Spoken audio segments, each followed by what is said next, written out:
What's up, YouTube? My name's Jack Armstrong. They call me Jack Daddy. It is fantastic to see you today. We love Jesus, we love our family, and we love the outdoors, and we like to build things.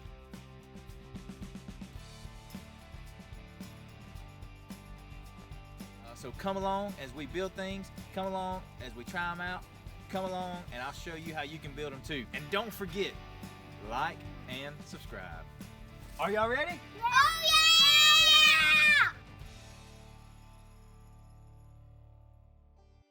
Alright, what's up YouTube? Jack Daddy Customs coming at you with another one. Today I'm going to show you how to build your very own no waste, no poop in chick feeder.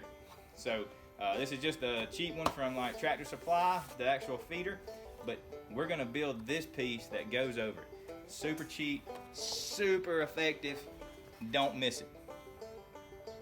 Alright, so the first thing you'll need is a piece of aluminum, something not real flimsy where they can cut themselves, but thick enough that it'll hold. About 4.5 inches wide, and whatever length your feeder is. So mine's 19 inches, so I'm going to cut this 4.5 inches by 19 inches. And we're going to cut it, and then we're going to bend it. But just make yourself a homemade thing to bend it just enough so that the chickens won't try to roost right here on the sharp part. I'll show you what I'm talking about. I made something like this.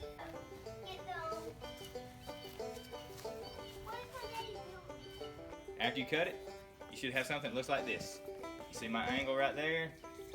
I got some little dog ears cut off the top, so and then I sanded everything nice and smooth.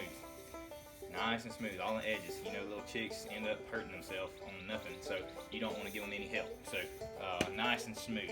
And then what we're going to do, the back side that hinges on this thing, we're just going to pop rivet this onto that. So we're going to find several places where there's a nice hole and pop rivet it, and then it's going to look like that. So the little chick will be able to get their head in there, but they won't be able to get up there to scratch it out, and they won't be able to roost on the top of it to be able to poop on one side or the other. So they might roost up here, but they're not going to poop down into your food. So that's what it looks like from that side. That's what it looks like from that side. We're going to pop rivet this on there, and you'll still be able to get to your hinges to open it up, fill it up, clean it out, whatever.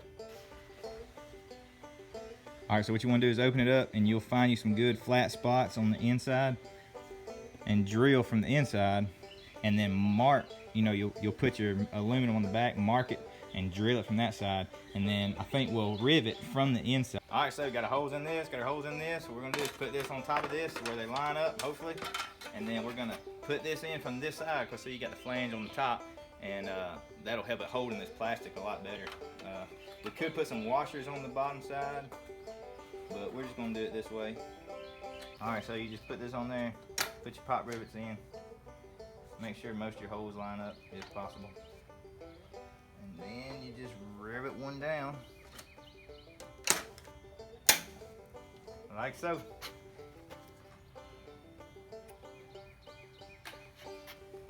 And you find another one where your hole matches up just right, and you rivet it again.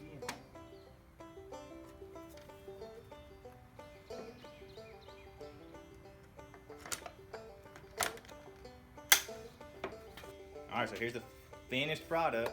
Everything's nice and strong, everything's nice and smoothed off. I'll take a sander and just hit the tops of those where they came through, but you see they don't protrude far, and they're not sharp to start with, but I'm just going to hit the tops to make them even smoother. Alright, so there's 10 death layers right there in the brooder. And you see that one still getting her some food over there, and keeping it nice and scratch out free and poop free, and they like to eat their food just right. It works.